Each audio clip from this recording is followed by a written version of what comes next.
Advice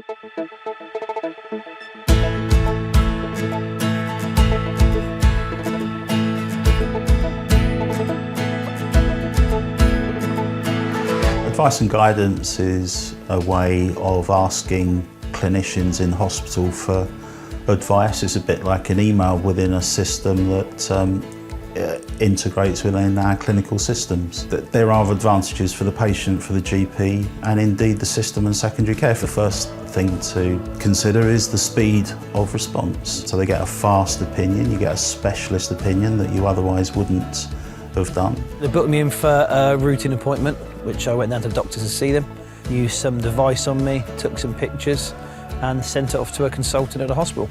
No more than a week went by and he phoned me up and said that the specialist had looked at it and there was no cause for concern. I think it was brilliant. The NHS have been fantastic, the doctor was superb. They seem to have cut out a whole step in the process. It got done within 5 days. It took a 90-second phone call and saved wasting everybody's time. So I think it's nothing but a benefit.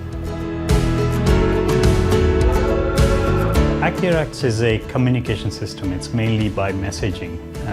It's between the primary care and the patients. So it is quite useful as a communication tool. It is also a very useful tool to get pictures back from patients which they have concerns about skin things. I needed to contact the GP because I've got a very small lump under my skin in my arm, on my upper arm. And I reached out because I didn't know what it was, and I had a text message following that via the AccuRx system, which was asking me to send photos in, which I did and submitted those via the link that they sent me. It was very convenient to use. It saved me going to the surgery initially, and to have the text messages come back via the AccuRx system was very helpful because I knew what was happening and I knew that something was being dealt with.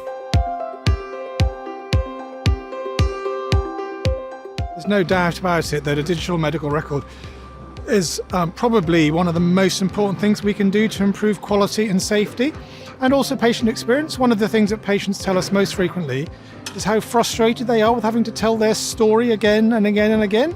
But if you've got a digital record, of course, that's accessible from anywhere, and so all that information is immediately available to the clinician that's seeing you. And I was recently in hospital, and a lot of tests, a lot of things recorded on the computer, and it was noticeable to me compared to previous admissions that when the doctor or nurse or whoever it was came to see me, they knew what had been put onto this machine without having to repeat the question.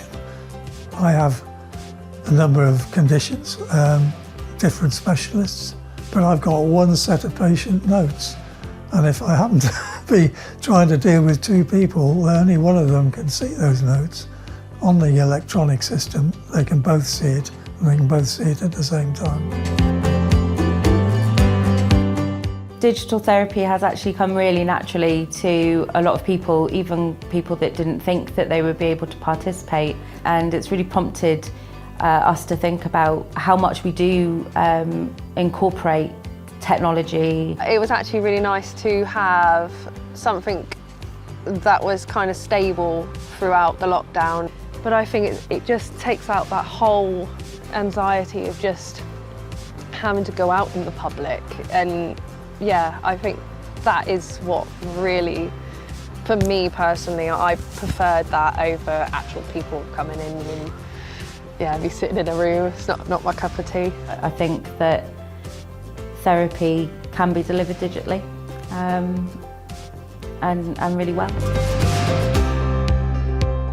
We've had people in their 80s and 90s using technology for the first time, which has been incredible. People with learning difficulties who would never have felt that they could use this equipment, now confidently Googling things. We've been loaning equipment to people who are job seeking, and then also people in that sort of younger age category who've never had tech, either because they couldn't afford it or because they've never had the training and they don't really know what to do with it. It keeps me connected to my family.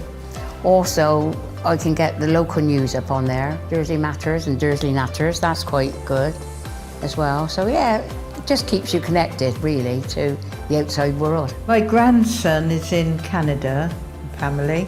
They arrange a time for me to pick this up, and then they talk to me for a little while. It's nice to be able to talk to them.